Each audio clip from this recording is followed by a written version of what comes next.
For eternity, the two most impenetrable institutions for the Boston media have been the Catholic Church and Harvard University. Now, though, we can safely add a third, the New England Patriots. Over time, we have adjusted to Patriots coach Bill Belichick's cryptic style. You heard what Robert just said. It's already been addressed. Maybe you ought to go back and look at your notes. We're going to take it day to day. There's nothing really to talk about. But after losing the Super Bowl, Belichick is taking the same approach to questions about why star cornerback Malcolm Butler was benched for the game. We put the players out there and the game plan out there that we thought would be the best tonight. That's just not flying. Not with the Boston Globe's Dan Shaughnessy, nor with Sports Talk Radio. Belichick owes an explanation. You would agree with that? A point the Boston Globe's Joan Vanacki makes, too, writing that the Patriots organization personifies arrogance, and their fans accepted it as long as the Patriots won. Then she implores, for once, Bill, tell us the truth, what really drove this coaching decision. Even Kirk and Callahan conceded Vanacki is right. Belichick should answer some questions. I agree. I don't think he will, but he should. But he should. And that's her point, and she's right. For his part, Malcolm Butler maintains he did nothing to warrant a benching. He said, during my Super Bowl week, I never attended any concert, missed curfew, or participated in any of the ridiculous activities being reported. Leaving possession of the ball with Belichick. But don't look for more than this. We're on to Cincinnati. Right now we're preparing for Cincinnati. We're getting ready for Cincinnati. You gotta love that. I mean, this is really...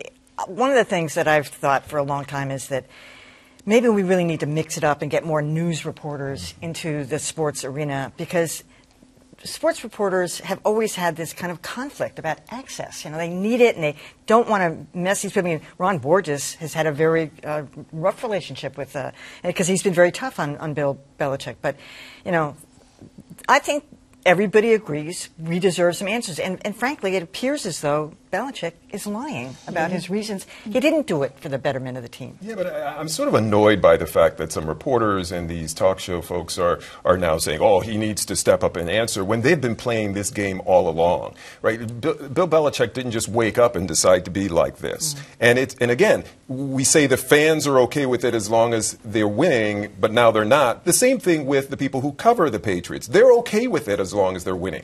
If they had won the Super Bowl, obviously this probably wouldn't have been a big issue.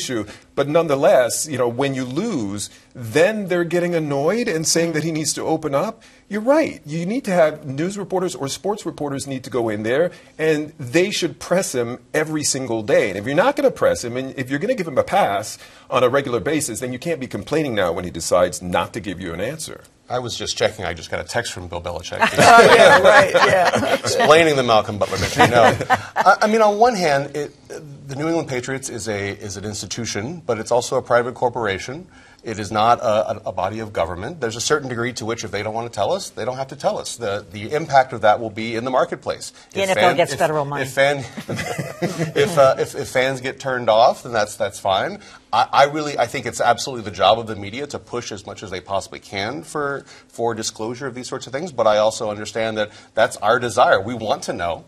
That doesn't necessarily mean that they're going to cough it up. And as we've said, Bill Belichick has been a closed-mouth coach and leader of this team for a very long time. I don't think it's going to change. The one person that this really is unfair to is not the reader, is not the media. It's Malcolm Butler, who has a reputation now that is stained in some way. He's trying to get a contract in the offseason, and I hope at least within the network of the NFL it'll be made clear whatever happened.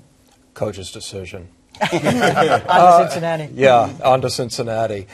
You know, when the Red Sox collapsed in 2011, the Globe did exactly what you're saying. They put Bob Hohler, who is a sports reporter, but he's also a news reporter, onto the story. And the infamous chicken and beer story what was the result of that. Right. It will be interesting to see if the Globe or any other news organization does that this time.